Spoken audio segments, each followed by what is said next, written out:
Distributech 2025, it's wrapping up. How's the week been? Oh, amazing. It was so busy. It was so many cool discussions we had. It was big fun, but I also learned a lot. So this year it was just interesting to see because people moved on and there was so much exchange of information, not only with the clients, but also with the partners. So I think I'm going to sleep quite well tonight on the flight back. Same with you, I guess. This is my fourth event in a row, so Oh my God. I'll be sleeping somewhere. Yeah. Oh. There was a good lot of buzz around. They had like 600 exhibitors. The event was bigger this year. Yeah.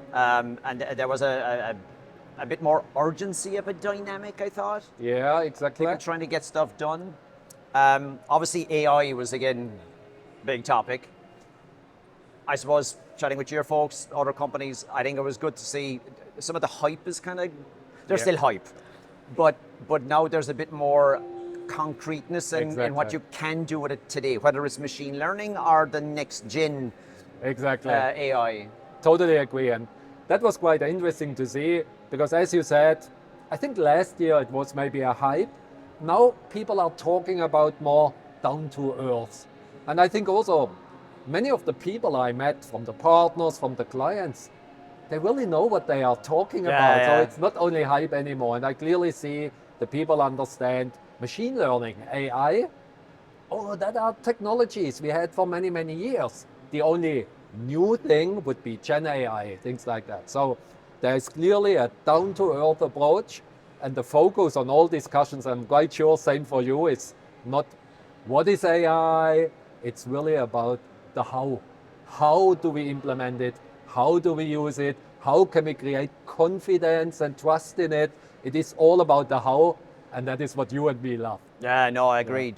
Now, we were chatting, and folks will know, I was at GTC last week, so I was drinking the NVIDIA Kool-Aid. Oh, cool.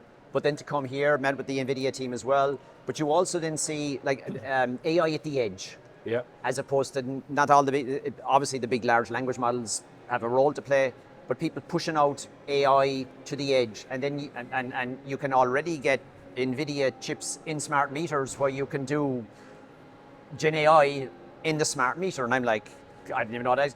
So it's getting more concrete. Exactly.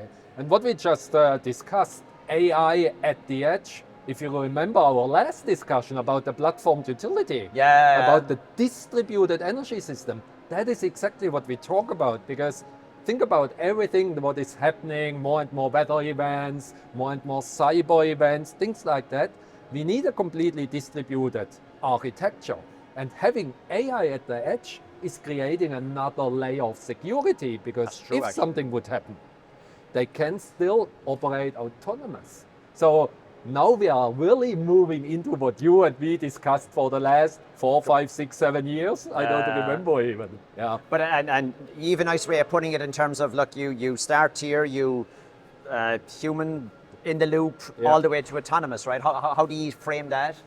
That is a kind of, I don't want to call it maturity model, but let's call it a evolution. All right. The first step, and that is the way we are thinking, the way I am thinking, is let's use AI, let's use ML to create better decision support for the operators or the users. Today. Exactly. And that is something we do today.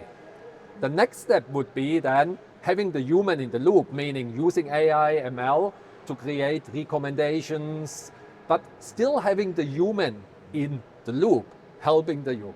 And then the last step, and I'm not quite sure if we are talking about 5 years or 10 years, at least in the control room, that would be a kind of an autopilot mode where the system, the AI system is doing everything, and you and me as operators, we would just monitor and maybe handle exceptions.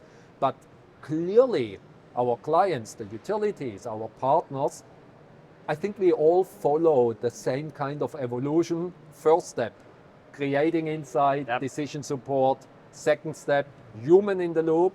And then whenever we have created trust and confidence, we move into a fully automated system. Well, the big thing is the human trust element, right? Because it's like anything, you give me a black box and say, trust it. Yes, exactly. In this world, I'm not going to touch it. And to be fair, I'm quite sure you've seen that too. the decision support part I spoke about, that is already there. Yeah. So that is not future.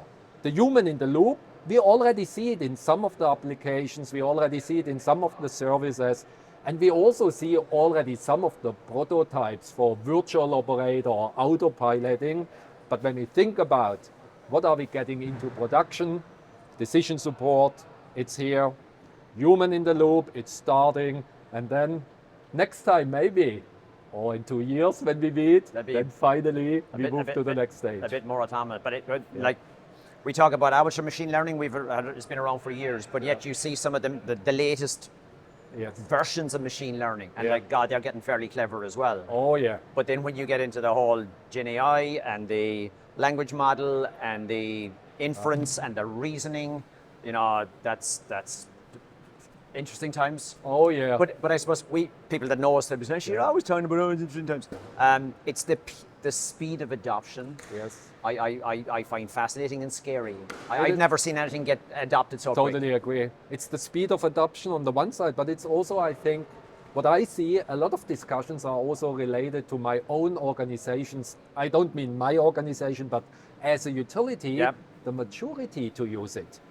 Because it's also, do you have the skills? Do you have the people? Do you have the infrastructure you need? So I think on the one side, we have these evolutionary steps you and me spoke about, but on the other side, there's also the maturity for utility, for the partners and the software vendors also, how fast can we adapt it? And that is the interesting, so it's extremely exciting times. No, and everyone's had some announcement around AI, the hamster wheel is going faster. Oh yeah, oh for sure. We will see you in Bilbao. Of course, looking forward to it, and I'm quite sure we're going to discuss AI. We might have an AI discussing it for us. Let's hope so. Great seeing you again. Take care, safe travels. Thank you, you too.